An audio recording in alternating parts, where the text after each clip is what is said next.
आज दिल्ली सरकार का फाइनली बजट पेश किया गया। 9th बजट आम आदमी पार्टी का, और हमने अपने permanent finance minister Manish Sisodia ji को बहुत मिस किया। पूरी दिल्ली ने मिस किया उनको। पूरी दिल्ली को आदत पड़ गई थी उनके बजट को सुनने की। उनकी अनुपस्थिति में कैलाश गहलोत जी ने जो बजट पेश किया वो बहुत शानदार बजट है, और मैं कैलाश गहलोत जी को बहुत बहुत बधाई देना चाहता हूं। उन्होंने जिस किस्म का बजट दिल्ली के लिए पेश किया, इस बजट में सबके लिए कुछ ना कुछ है।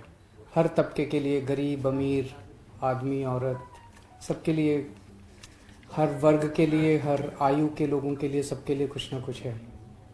सबसे पहली बात कि दिल्ली, सभी सर्वे ये दिखाते हैं कि पूरे देश में सबसे कम महंगाई दिल्ली के अंदर है, और उसका कारण है कि दिल्ली सरकार दिल्ली के लोगों को कई सारी चीज़ें मुफ्त में मुहैया कराती है।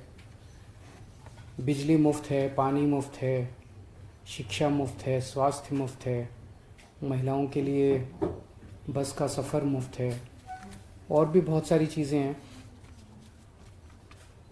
इतनी सारी चीज़ें मुफ्त मुहैया कराने के लिए जाहिर तौर पे पैसे की ज़रूरत होती है। बाकी सरकारें कुछ भी मुहैया नहीं कराती मुफ्त, फिर भी वो सरकारें घाटे में चलती हैं। आम आदमी पार्टी की सरकार इतनी सारी चीज़ें मुफ्त मुहैया कराती है, फिर भी आम आदमी पार्टी की सरकार फ़ायदे में चलती है। आज भी घाटे का बजट प्रेजेंट नहीं किया, नफ़े का बजट ही प्रेजेंट किया है। नेट हरा ही बजट है। तो जितनी मुफ्त चीज़ें थी वो सारी जारी रखी गई हैं, जिससे एक आम आदमी को दिल्ली के अंदर महंगाई से जो राहत है वो जारी रहेगी। दूसरा, भ्रष्टाचार के खिलाफ जितने कदम पहले से उठाए जा रहे थे वो सारे जारी रहेंगे। जैसे जितनी फेसलेस सर्विसेज हैं, वो फेसलेस सर्विसेज जितनी हैं वो जारी रहेंगी, और उनको एक एक करके और अन्य डिपार्टमेंट्स में भी लागू किया जाएगा। जो door step delivery of services हैं, जिसकी वजह से दलालों से लोगों को छुटकारा मिला, वो सारी door step delivery of services भी जारी रहेंगी। पिछले वर्षों में ट्रांसपोर्ट के क्षेत्र में काफ़ी तरक्की की गई। जैसे आज बताया गया कि 2015 में जब हमारी सरकार बनी थी तो मेट्रो का केवल 193 किलोमीटर्स का नेटवर्क था, और लगभग 140 के करीब स्टेशन वो थे मेट्रो स्टेशन। ये बढ़ के 7-8 साल के अंदर 390 किलोमीटर पहुंच गया, डबल से भी ज़्यादा हो गया। और स्टेशंस 286 हो गए, मेट्रो स्टेशंस। सो जो हम लोगों ने इतने साल में पहले अचीव किया था, 17 साल में उसके पहले, वो मात्र 8 साल के अंदर अचीव किया। 2015 में दिल्ली में बसों की संख्या 5600 थी, ये बढ़ के 7389 हो गई। और पिछले साल बजट में हमने, अक्सर बजट में अनाउंसमेंट्स होते हैं, लागू नहीं किया जाता, हमने अनाउंस किया था कि दिल्ली को तिरंगों का शहर बनाएंगे। आज दिल्ली में आप कहीं चले जाइए, 500 बड़े बड़े तिरंगे लगाए गए हैं। जहाँ भी जाते हैं आप तिरंगे देखते हैं, आपके अंदर देशभक्ति की भावना जागती है। दिल्ली को वाकई तिरंगों का शहर बना दिया गया। ये बजट है साफ, सुंदर और आधुनिक दिल्ली बनाने के लिए।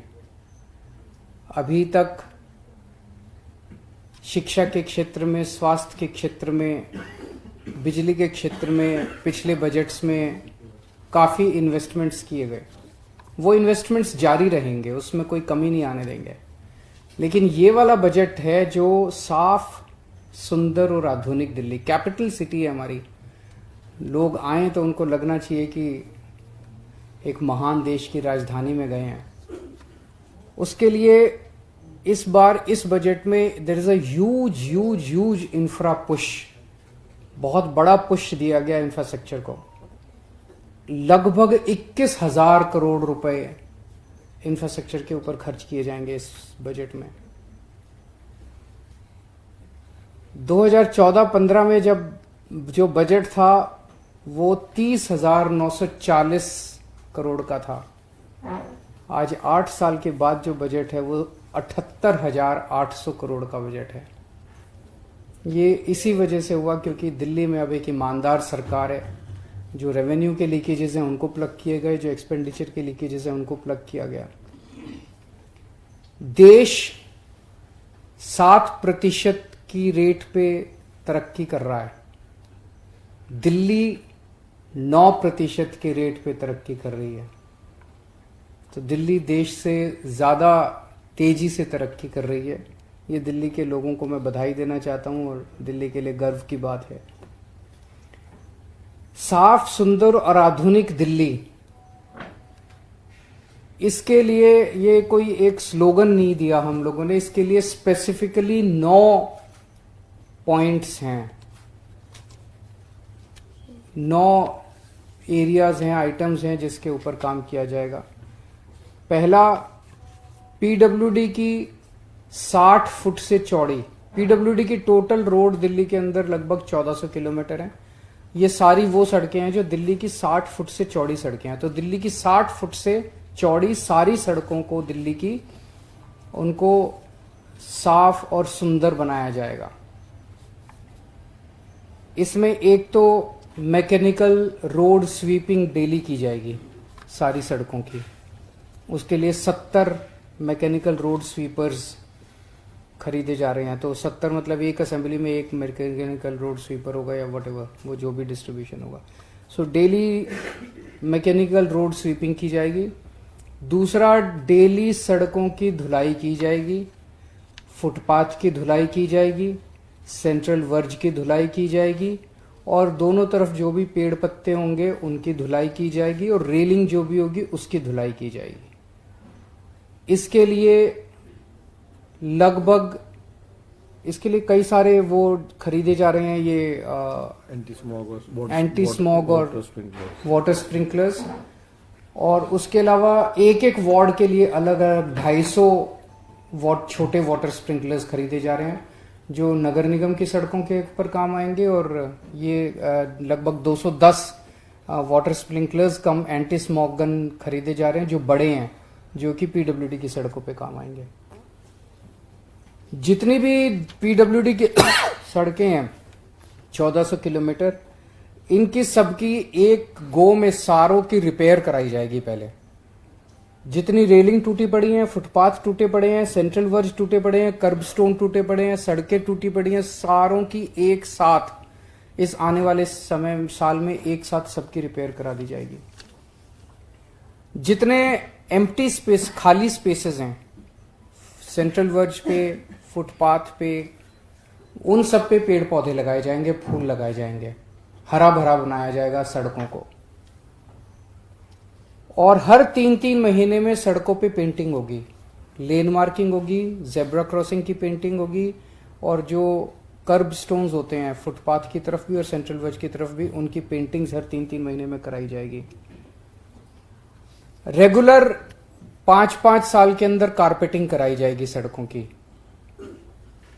कोई पॉट होल्स नहीं होंगे। अगर कोई पॉट होल है तो जिस भी कंपनी को ठेका दिया जा रहा है उसके अंदर वो कंडीशन डाली जा रही है कि इतने घंटों के अंदर वो पॉट होल रिपेयर हो जाना चाहिए। जितने इंक्रोचमेंट्स हैं वो हटाए जाएंगे। और अगर दिल्ली की सड़कों के ऊपर मिट्टी नहीं रहेगी तो हम देखते हैं कि जब ट्रक या हैवी व्हीकल या कार तेजी से सड़क पे जाती है या सुबह जब मिट्टी की, उससे पोल्यूशन बहुत होता है। मैकेनिकल रोड स्वीपिंग और धुलाई करने की वजह से पोल्यूशन, इस डस्ट पोल्यूशन जो है वो बिल्कुल खत्म हो जाएगा। तो ये सारी चीजें पहला आइटम है, साफ, सुंदर और आधुनिक दिल्ली में पहला आइटम 1400 किलोमीटर की सड़क पे ये सारे काम कराए जाएंगे, जो कि मैं समझता हूं कि बहुत एम्बिशियस और बहुत बड़ा प्रोजेक्ट है। दूसरा, 28 फ्लाईओवर हम लोगों ने बनाए हैं हमारी सरकार बनने के बाद और 26 नए फ्लाईओवर और बनाने जा रहे हैं। उनकी कुछ की डिटेल्स मंत्री जी ने अपने बजट में पेश की। उनका सारा, उनमें से कई सारे 26 जो नए हैं उनमें से कई सारे एडवांस्ड स्टेज में भी हैं, लेकिन 26 नए फ्लाईओवर बनाए जाएंगे। तीसरा, 3 अपने अलग किस्म के, यूनिक किस्म के डबल डेकर फ्लाईओवर बनाए जाएंगे। आप जो मेट्रो देखते हो ना, मेट्रो चलती है, अब उसी के नीचे एक लेवल और बनाया जाएगा। ऊपर मेट्रो चलेगी और नीचे वो चलेगी, बस ये सड़क होगी, सड़क होगी। तो ये कॉन्सेप्ट 4-5 साल पहले हम लोगों ने प्लान किया था, और इसका कारण था इससे पैसे बहुत बचेंगे, क्योंकि पिलर तो बन ही रहा है, सब कुछ बन ही रहा है, फाउंडेशन बनी रही है, तो उसके ऊपर अगर हम एक लेवल और बना दें उसका, तो थोड़ा सा उसको पिलर में थोड़ी ज्यादा जान डालनी पड़ेगी। अदरवाइज उसी पूरे इंफ्रास्ट्रक्चर के अंदर हमें एक लेवल और मिल जाएगा, तो इससे पैसे बहुत बचेंगे हम लोगों के। तो ये 3 यूनिक डबल डेकर फ्लाईओवर्स बनाए जा रहे हैं। अगर ये सक्सेसफुल हुए तो फिर कई सारे आने वाले जितने भी मेट्रो के रूट्स होंगे हम हर एक के ऊपर ये कर सकते हैं। 1600 नई इलेक्ट्रिक बसेस इस साल खरीदी जाएंगी। हमारा टारगेट है कि 2025 तक दिल्ली की सड़कों पे टोटल 10,480 बसेस होंगी, जो कि दिल्ली के लिए सफिशिएंट है, पर्याप्त है। दिल्ली की रिक्वायरमेंट्स के लिए 10,485 बसेस बहुत हैं। 2025 तक इनमें से 80%, 8,280 बसें इलेक्ट्रिक होंगी। उनमें से 1600 बसेस इस साल खरीदी जाएंगी।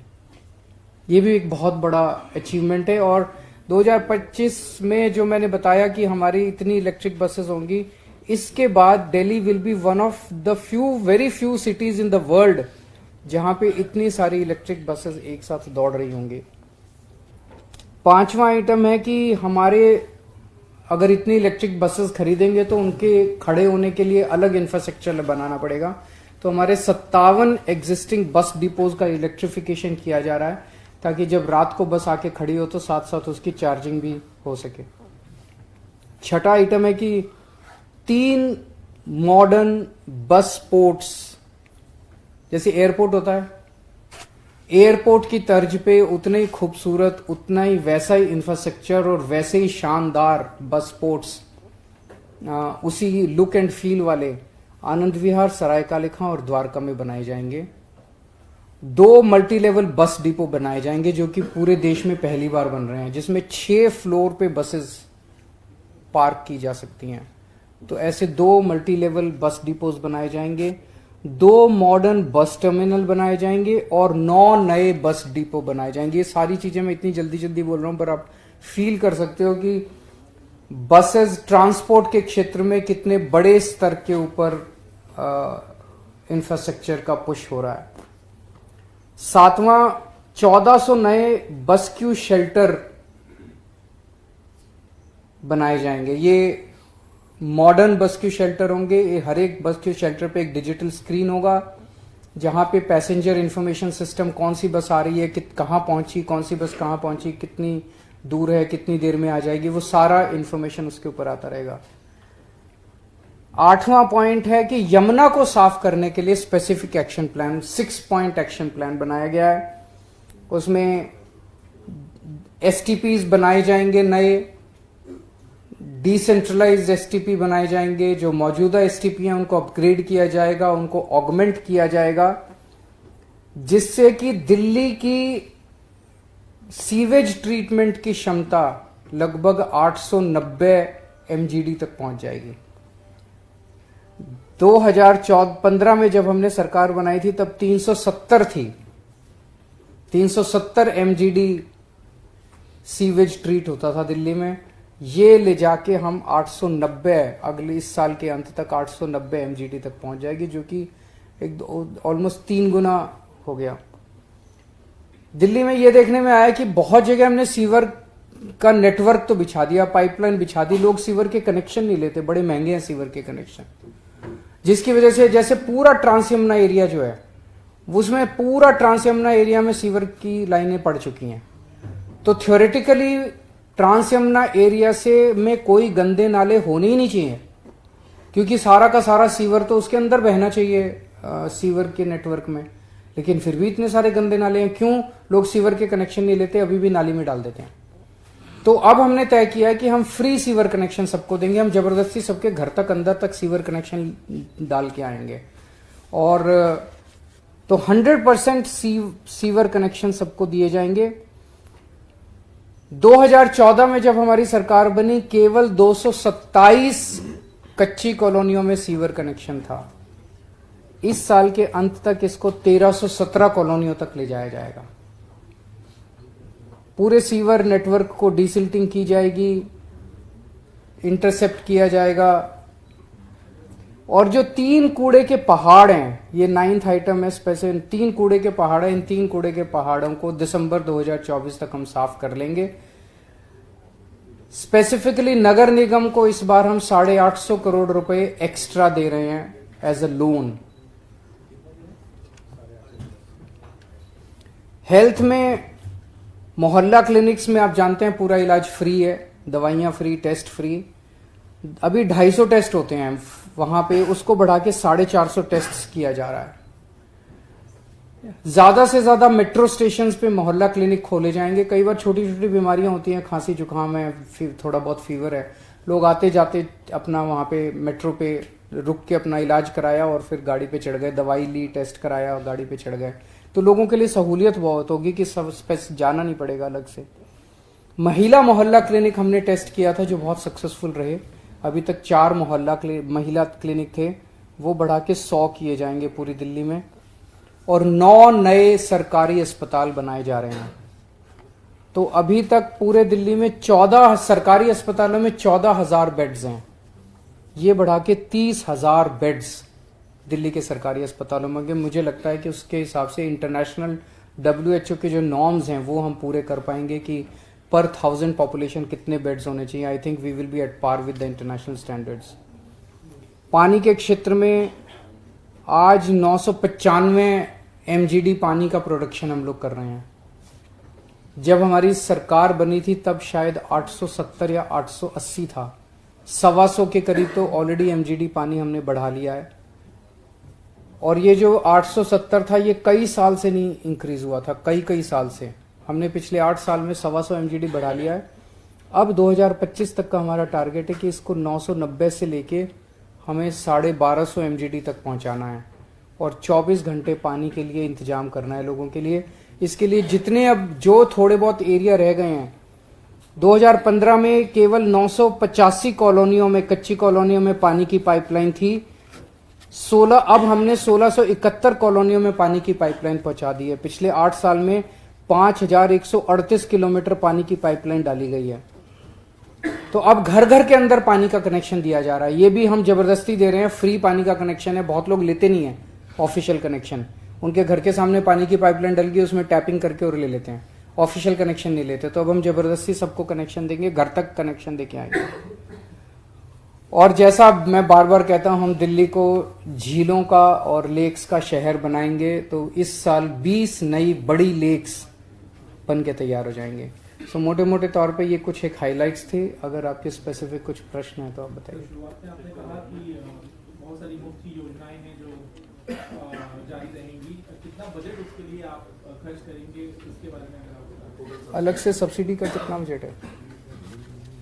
टोटल होगा मैं अब आपको अलग से फिगर दे दूंगा। सब्सिडी का टोटल बजट जो है वो आपको बता देंगे। सर दो सवाल सर आपसे। एक तो ये सवाल कि अब आप जो बसों को भी मोहल्ला बस बना दिया है कि घर तक लास्ट माइल अंदर कॉलोनीज तक जाएगी, लास्ट माइल कनेक्टिविटी रहेगी। इसको सर कैसे आप करेंगे? और दूसरा सवाल लोग बीजेपी से रिलेटेड है, क्योंकि नेता विपक्ष की भी बात थी, उनको निराशाजनक लग रहा है, कह रहे हैं कि यमुना पार्क को भी कुछ नहीं।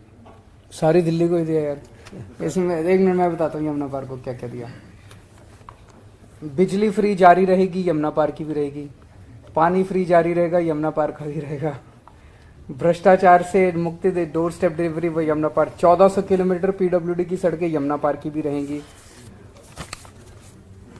28 फ्लाईओवर बनेंगे, वो यमुना पार्क में भी बने। 26 डबल डेकर फ्लाईओवर बनेंगे, वो यमुना पार्क में भी। 1600 नई इलेक्ट्रिक बसें आएंगे, वो क्या कह रहे हैं वो तो सारी चीजें। मोहल्ला बस का थोड़ा सा आप एक्सप्लेन कर दीजिए। मोहल्ला बस का जो 9 मीटर की बसें हैं वो बेसिकली जहाँ भी हमारी 12 मीटर की बसें नहीं जा पाती, काफ़ी सारे जो अनऑथराइज्ड कॉलोनीज के पार्ट्स हैं या झुग्गी झोपड़ी जो बस्तियाँ हैं, तो उसको हम टारगेट करेंगे। और जैसा कि मैंने बजट स्पीच में भी बताया कि CM साहब के नेतृत्व में एक रूट रैशनलाइजेशन स्टडी की गई थी। So basically we have examine जितने भी हमारे रूट्स हैं दिल्ली के, उनको साइंटिफिकली एग्जामिन किया। और मैं ये भी बताना चाहूँगा कि ये इस तरह की स्टडी तो पहले सरकारों में इनिशिएट हुई थी, लेकिन कहीं भी इस तरह की स्टडी कभी भी कंप्लीट नहीं की गई। ये पहली बार हुआ कि माननीय सिंह के नेतृत्व में पहली बार ये स्टडी इनिशिएट भी हुई। लगातार ये 2-2.5 साल स्टडी चली है, बल्कि मैं तो सीएम साहब को रिक्वेस्ट किया है कि इस तरह की स्टडीज हम रेगुलरली 6 महीने में, 1 साल में, it becomes a continuous process. वो पूरी स्टडी करने के बाद उसमें जो असेसमेंट आया वो ये आया कि दिल्ली में अगर 2000 के आसपास अगर हमारी छोटी बसें होंगी तो जहां भी हमारी बड़ी बसें नहीं जा पाती हैं जिन एरियाज में, उनमें सारी ये 9 मीटर की छोटी बसें चलेंगी, ताकि वो लास्ट माइल कनेक्टिविटी का हमेशा या फर्स्ट माइल कनेक्टिविटी का इशू है वो रिजॉल्व हो सके। और कई सारे आप देखोगे एरियाज ऐसे भी हैं, अभी जो बड़ी बसें हैं वो कई जगह हम देखते हैं अंदर अंदर गलियों के अंदर जा रही हैं, 2 आदमी बैठे हैं इतनी बड़ी बस के अंदर, और वो अंदर अंदर गलियों के अंदर से वो खत्म कर देंगे। वहां पे अब छोटी बसें जाएंगी, बड़ी बसें बड़े रूट्स पे रहेंगी जहां पे, जिससे कि उनकी फ्रीक्वेंसी खूब तेजी से हम बढ़ा सकें, और ये छोटी बसें जो है ये छोटे अंदर गलियों के अंदर के लिए रहेगी। बजट में रेवेन्यू में आपने 30 यात्रा योजना का जिक्र भी किया है और भी जगह योजना शुरू हुई है, तो इसको लेकर कितना आप बजट खर्च करेंगे, कहाँ किस पे? तीर्थ यात्रा योजना, और ये कब आप लोग अभी क्या ये शुरू तीर्थ यात्रा का बजट क्या है? आई थिंक 50 CR रखा है हमने, पर इसमें कमी नहीं होने देंगे। कमी जो रहती है वो अवेलेबिलिटी ऑफ रेलवे की रहती है। रेलवे अगर जितना हमें रेलवे दे देगी 50 करोड़ से और बढ़ा देंगे हम। सब्सिडी को देना चाहिए, सब्सिडी। ये सब्सिडी का टोटल सारी सब्सिडीज मिला के है 4788 करोड़, जो कि विच एजुकेशन का है, इज मतलब लेस देन शायद 7-8% के करीब बनता है। सर लेकिन अबूरा में जिस तरीके का 5% बनता है। हाँ सर, लेकिन जिस तरीके का विवाद के साथ रहता है, हर फाइल में जिस तरीके की चीजें की जाती हैं, अभी जो बजट भी डिले हुआ है, आपको लगता है कि आपने जो इतना बड़ा बजट तैयार किया है उसको आसानी से आप जमीन पर तैयार कर पाएंगे? ये जिंदगी आसान नहीं है, संघर्ष से भरी हुई है। कोशिश करेंगे और कोशिश करते आए हैं। इतनी मुसीबतों के, इतने अड़चनों के बावजूद इतना कुछ 60 साल में हासिल कर लिया, ये हमारी शानदार एडमिनिस्ट्रेटिव स्किल्स दिखाता है। अगर ये सारी अड़चनें ना होती और दिल्ली फुल स्टेट होता तो आज पता नहीं हम दिल्ली को कहाँ ले गए होते। पर अब चिंता मत कीजिए, सारा लागू करेंगे। अगली बार आपके साथ यहीं बैठा हूंगा, मेरे से पूछ लेना एक। सर आपने यमुना के ऊपर बात की, यमुना एक्शन प्लान में आपने कहा 6 पॉइंट रहेगा। काफी सालों से यमुना के ऊपर कई प्लान्स बने हैं और कई बार इश्यूज हमेशा हमने देखा है। आप लोगों की तरफ से स्पेसिफिक क्या है, कितना पैसा एलोकेट किया गया है यमुना की क्लीनिंग के लिए? मैंने आपको एक प्रॉमिस किया हुआ है कि अगले चुनाव के पहले आपके साथ यमुना में डुबकी लगाऊंगा, वो कर दूंगा पूरा। हाँ, अगले 2025 का जो चुनाव है। सर यमुना से रिलेटेड है, 6.0 एक्शन प्लान है। ये एक्शन प्लान रिएक्शन में होगा या ये यमुना एक्शन प्लान बनता ही रहेगा? क्योंकि हम देख रहे हैं इतने सालों से, आपकी सरकार से पहले भी था, आपके सामने भी बन चुका। यमुना साफ कब होगी? मैंने आपको बता दिया 2025 तक हो जाएगी। अभी बोला 2025 के चुनाव के पहले आप सबको लेके डुबकी लगवा के लाऊंगा। सर वित्त मंत्री ने एक बात कही कि 325 करोड़ रुपए जो सेंटर से मिलते थे वो शायद नहीं मिलेंगे, उसकी भरपाई कैसे करेंगे? आप सब लोग आवाज उठाइए उसके लिए, मीडिया वाले सब लोग आवाज उठाइए। ये तो अन्याय है। हम लोग लगभग 2 लाख करोड़ रुपए, आप सब लोगों को जो तनख्वाह मिलती है वो तनख्वाह में से टीडीएस कटता है, वो टीडीएस सेंटर में चला जाता है, दिल्ली के ऊपर खर्च नहीं होता। आप मेहनत करते हो दिल्ली में, कमाई करते हो दिल्ली में, टैक्स कटता है दिल्ली में, और वो सारा सेंटर में चला जाता है। तो अन्याय है बहुत बड़ा। वापस उसमें से एक नया पैसा नहीं मिलता हम लोगों को। सर डीआईपी को 500 करोड़ रुपए देने की बात हुई है सर, वहाँ एक भी सूचना अधिकारी नहीं है, सहायक सूचना अधिकारी नहीं है, उप निदेशक नहीं है, ये कैसे होगा? ये तो सर्विसेज हमारे पास नहीं है अभी। तो फिर मैं आपको एक चीज बता दूं, पीडब्ल्यूडी सेक्रेटरी नहीं है। मैंने 10 या 12 फरवरी के आसपास ये जितनी चीजें हैं, एक प्रेस कॉन्फ्रेंस की थी, याद है आप लोगों को? उसमें मैंने कहा था ये हम 1400 किलोमीटर सड़कों को साफ करेंगे, स्वीपर होगा, मैकेनिकल रोड स्वीपर होगा, ये होगा वो होगा, और धोएंगे सड़कों को, रिपेयर करेंगे, पौधे लगाएंगे। ये सारा प्रोजेक्ट टेंडर होना था, 1 अप्रैल तक टेंडर हो जाना था। आपको जान के ताज्जुब होगा कि तब से लेके आज तक रेगुलर पीडब्ल्यूडी सेक्रेटरी नहीं पोस्ट कर रहे एलजी साहब। मैं 10 बार उनको बोल चुका, तो जिसकी वजह से वो फाइल अप्रूव ही नहीं हुई, कैबिनेट में ही नहीं आई। सो ये जो बोल रहे थे कि अड़चने तो बहुत लगाएंगे, कोशिश कर रहे हैं, लड़ेंगे। अब मैं अगर कहूंगा 10, फिर एक दिन प्रेस कॉन्फ्रेंस करनी पड़ेगी कि एलजी साहब पीडब्ल्यूडी सेक्रेटरी नहीं दे रहे, तो फिर आप कहोगे केजरीवाल लड़का बहुत है। सर कैलाश जी ने ये भी कहा कि 2024 के आखिर तक तीनों कूड़े के पहाड़ों को हम खत्म करेंगे। आप भलसवा भी गए थे, ओखला भी गए थे, जिस रफ्तार से काम चल रहा है क्या लग रहा है? भलसवा बहुत अच्छा चल रहा है। भलसवा तो मुझे लगता है कि टारगेट से पहले ही हो जाएगा। ओखला में कमी है, कल मैंने कमिश्नर को भी बोला था कि ओखला टारगेट उनका जो है उसके हिसाब से अभी पिकअप नहीं किया। उन्होंने मुझे बोला है कि 31 मार्च तक 10,000 मीट्रिक टन पर डे का टारगेट, अभी जो चल रहा है 5-6 हजार डेली। मेरे पास डेली रिपोर्ट आती है तीनों पहाड़ों की। गाजीपुर में मैं अभी आपके साथ चलूंगा, 2-3 दिन में चलेंगे गाजीपुर।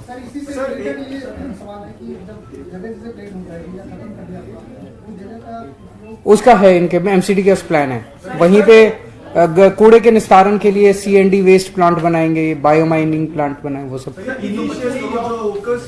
325 करोड़ जो आप कह रहे हैं केंद्र अब ये भी देना बंद कर देगा, तो कह क्या रहा है उसमें? ये देंगे ही नहीं। उनको कहने थोड़ी होता है, उनको तो करना होता है। वो बस देंगे ही नहीं। इसके ऊपर हम विचार करेंगे कि क्या कोर्ट में जाया जा सकता है, बिकॉज ये बहुत दिल्ली के साथ अन्याय है कि 2 लाख करोड़ रुपए का इनकम टैक्स लेके Delhi is like a growth, like an engine. अगर आप इंजन में पेट्रोल डालना, डीजल डालना बंद कर दोगे, दिल्ली पूरे देश के लिए कमाई करके देता है, बॉम्बे पूरे देश के लिए कमाई करके देता है। आप जो कमाई करने वाला है, जो सोने के अंडे देने वाली मुर्गी है, उसको अगर चारा ही देना बंद कर दोगे तो वो मुर्गी अंडे कैसे देगी? सो दिल्ली एक सोने के अंडे देने वाली मुर्गी है, उसको चारा ही देना बंद कर दोगे तो कैसे? दिल्ली तो पूरे देश के लिए रोजगार देता है, दिल्ली पूरे देश के लिए पैसे इकट्ठे करके देता है, वेल्थ जनरेट करता है। एजेंसियों का मुद्दा आप उठा रहे हैं, अलग अलग एजेंसियों के गलत इस्तेमाल का मुद्दा आप उठा रहे हैं, उसमें आगे क्या रणनीति आपकी रहेगी और किस तरह से ये पूरा मामला आगे लेके जाएंगे? क्योंकि पिछली बार जब मनीष सिसोदिया की गिरफ्तारी हुई, देखिए जब वो लोग जो कर रहे हैं वो ठीक नहीं कर रहे, आप सब लोग देख रहे हैं, लेकिन हमें उनसे कोई कंप्लेन नहीं है। वो जब से हम राजनीति में आए हैं तब से संघर्ष कर रहे हैं, हमने कोई गलत काम नहीं किया, कोई डरने की जरूरत नहीं है। जेल में डाल रहे हैं, डाल दें, हम तो जेल में रह के आए हैं, डंडे खा के आए हैं। तो मनीष जी को डाल दिया, सतेंद्र जी को डाल दिया, और 2-4 मंत्रियों को अभी भी धमकी देते हैं, कहते हैं केजरीवाल को भी डाल देंगे। डाल दे केजरीवाल को भी, इससे अगर संतुष्टि मिलती है, अगर इससे देश की तरक्की होती है तो केजरीवाल को भी जेल में डाल। हमें इससे कोई नहीं है, जब तक हमें काम करने का मौका जनता ने दिया है, जितना मौका दिया है वो काम करते रहेंगे। इसी के एडिशन है, आज जुडिशियल कस्टडी में भेज दिया गया है मनीष जी को, but are you seeing it as a relief right now or you think there's it's a process ED की रिमांड खत्म हो गई थी, जेसी में जाना ही था। अब परसों शायद वो सीबीआई की बेल की एप्लीकेशन है, अगले दिन शायद ईडी की वो है। सर एक बार इस पे स्थिति क्लियर कर दीजिए कि आप अपोजिशन के जो non Congress non BJP CM हैं उनके साथ कुछ G8 बनाने की कोशिश कर रहे हैं क्या, या कुछ मीटिंग आप? ये एक प्लेटफॉर्म बन रहा है। कुछ मुख्यमंत्री, लगभग 8 मुख्यमंत्री, उनके बीच में मेरी उनसे कई राउंड्स ऑफ डिस्कशंस हो चुके हैं। हम सब लोग, ये पॉलिटिकल प्लेटफॉर्म नहीं है, ये एक गवर्नेंस प्लेटफॉर्म है। इसका मोटा मोटा आज मुझे अनाउंस करना पड़ रहा है, which is I am violating the protocol between the all of us. हमें सबको 8 को एक साथ मिलकर प्रेस कॉन्फ्रेंस करनी थी। इसमें हमने ये तय किया कि हर महीने हम 8 के 8 मुख्यमंत्री एक स्टेट में जाएंगे, उन 8 में से, और उन्होंने जो अच्छे काम किए वो अच्छे काम देख के आएंगे, उन अच्छे कामों को विजिट करके आएंगे ताकि हम सीख सकें। तो idea is that we learn from each other, हम सब एक दूसरे से सीख सकें, ये आइडिया है। तो इसमें कई राउंड्स ऑफ डिस्कशंस हो चुके हैं, उनके साथ भी, उनके ऑफिसर्स के साथ भी। वो जो लेटर लीक हुआ है वो एक तरह से डेट्स को फाइनल करने के लिए था, कि मतलब सबसे बात कर रहे थे, कोई कह रहा था ये डेट, कोई कह रहा था, मुझे लगा एक बार लेटर लिख के डेट्स को फ्रीज कर देते हैं, लेकिन फिर सबसे लगा कि 18th और 19th किसी को भी सूट नहीं कर रही, क्योंकि सबके असेंबली सेशंस हैं। तो सबने कहा कि रखो तो मिड अप्रैल के बाद ही रखना। तो अभी फिलहाल it's a work in progress जो लीक हो गया है। तो जब भी कुछ भी फाइनल होगा, फाइनली कौन कौन आएंगे, कैसे होगा, वो जैसे ही होगा तो हम डेफिनेटली आप लोगों को बताएंगे। वो तो लीक लेटर में लिखा हुआ है सारा, पढ़ लो उसमें। इसका 24 से कोई फ्रंट नहीं है, कुछ नहीं है, it's a governance platform. It's not a political platform. हम एक दूसरे से सीखना चाहते हैं। अभी जैसे मैं केसीआर साहब के यहाँ गया था हैदराबाद, वहां पे उन्होंने हमें एक आई कैंप देखने के लिए बुलाया। तेलंगाना की कितनी 3 करोड़ या 4 करोड़ जनसंख्या है, वो सबका आई टेस्ट फ्री में करा रहे हैं, सबका। तो उन्होंने उसकी पूरी प्लानिंग की हुई थी। किसी को भी चश्मा चाहिए फ्री में चश्मा दे रहे हैं, किसी को आंख का ऑपरेशन करा रहा है फ्री में। तो एक तरह से 4 करोड़ या 3 करोड़ जनसंख्या की आंखें दुरुस्त करने का इतना बड़ा मैसेज, तो ये तो सीखना चाहिए। वहीं मैं अनाउंस करके आया कि मैं दिल्ली में भी करूंगा, मान साहब ने कहा मैं पंजाब में भी करूंगा। तो एक दूसरे हम सीख क्यों नहीं सकते? उन्होंने इरिगेशन का इतना शानदार काम किया हुआ है, तेलंगाना के अंदर इरिगेशन पे इतना शानदार काम हुआ है, उसको देखने के लिए स्पेशली भगवंत मान दोबारा गए अभी थोड़े दिन पहले। तो हम एक दूसरे से सीख क्यों नहीं सकते? सीखने के लिए, एक दूसरे से सीखने के लिए ये गवर्नेंस का प्लेटफॉर्म है। This is no political implication. नहीं, मैं आपको बता दूंगा, everyone said that before mid April it's not possible because everyone is busy with their respect. चुनाव आना है तो सभी इस नजर से भी देख रहे हैं कि जाहिर है आप एक ग्रुप बना रहे हैं जहां पर कोशिश रहे कि आपकी नजरों की उसका तो हम कुछ कर नहीं सकते। कल जंतर मंतर पर मोदी हटाओ देश बचाओ आपकी सभा है दिल्ली में, तो पर क्या लगे कि उस पे दिल्ली पुलिस ने एफआईआर उस पोस्टर पे एफआईआर कर दी। तो मोदी जी इतने डरे हुए क्यों हैं? इतने इनसिक्योर क्यों है यार? ये तो नॉर्मल सा पोस्टर है, कोई लगा ले, जनतंत्र के अंदर कोई लगा ले। इतने डरा हुआ प्रधानमंत्री, इतना इनसिक्योर प्रधानमंत्री, जिसको मर्जी। मुझे लगता है सुबह उठ के सोचते हैं कि आज बस किस किस को जेल में डालना है, इसको जेल में डाल दो, इसको जेल में डाल दो, इसको जेल में डाल दो। जिस जिसके हम टच में आए, whoever we came in touch with। Congress ruling भी स्टेट है कोई? नहीं, उसमें वो नहीं है। वो बताएंगे। Thank you.